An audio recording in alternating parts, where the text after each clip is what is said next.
शिक्षा का संस्कृति से बड़ा घनिष्ठ संबंध है। शिक्षा का एक काम यह है कि वह मनुष्य को सुसंस्कृत बनावे। शिक्षा द्वारा व्यक्ति में उन गुणों को पुष्ट किया जाता है जिनको समाज बहुमूल्य समझता है।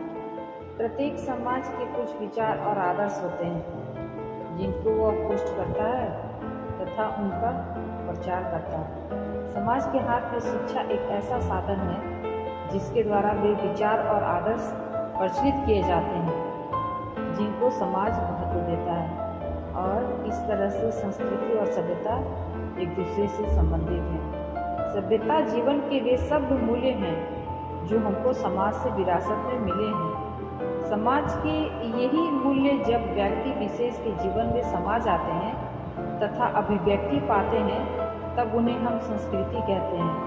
सभ्यता समाज की विरासत है और संस्कृति उसी विरासत को जीवित तथा जागृत अवस्था है। सभ्यता और संस्कृति की संपूर्ण व्याख्या कठिन है, लेकिन सभ्यताओं के इतिहास का हम अध्ययन करें तो हमको ज्ञान होगा कि संस्कृति का तथा समाज की आर्थिक व्यवस्था का पारस्परिक संबंध रहा है। समाज में किस समय कौन से मूल्यों पर अधिक और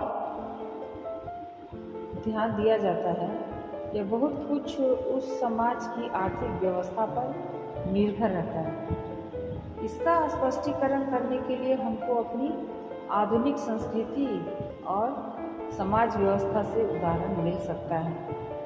सब आधुनिक समाज में हम देखते हैं कि व्यक्तिवाद पर विशेष जोर दिया जाता है।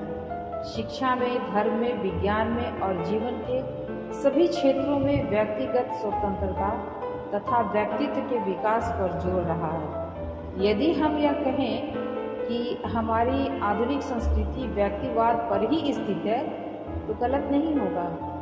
क्या कारण है कि हमारी आधुनिक संस्कृति में व्यक्तिवाद पर इतना जोर रहा है? इसकी जांच करने के लिए हमको पिछली शताब्दी की तरफ देखना पड़ेगा। इस शताब्दी की समस्याएं हमको पिछली शताब्दी से विरासत में मिली हैं। 19वीं शताब्दी का विशेषकर जीवन में एक ही दृष्टिकोण रहा था और वह था लाभ प्राप्ति।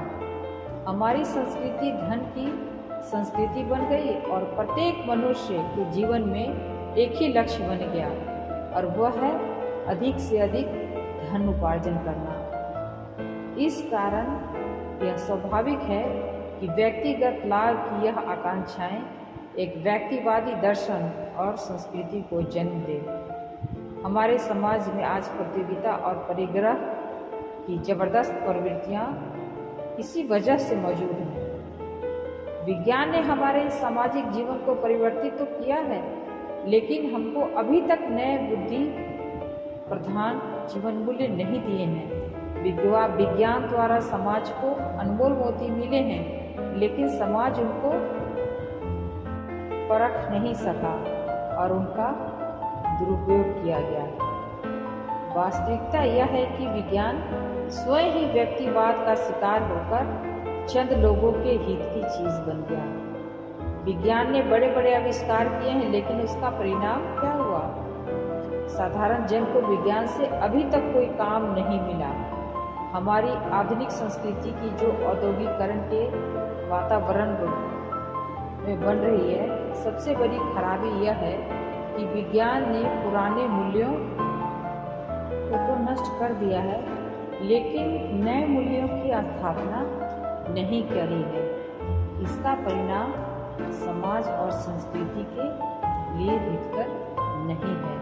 आज के युग में सबसे बड़ी आवश्यकता इस बात की है कि हम नए मूल्यों का निर्माण करें। उन मूल्यों का निर्माण करने के लिए सबसे पहले हम यह पहचान लें कि हमारा जीवन सामाजिक और सामूहिक है। इस युग में जो व्यक्ति समाज से अलग रहता है, अर्थात समाज से जिसका कोई संबंध नहीं है अथवा समाज के विकास में जो अपना विकास नहीं समझता, उसके लिए समाज में कोई स्थान नहीं है। पुराने व्यक्तिवाद को छोड़कर हमको व्यक्तिवाद के उन नए मूल्यों को ढूंढना पड़ेगा जिनका समाज के साथ पूर्ण सामंजस्य हो।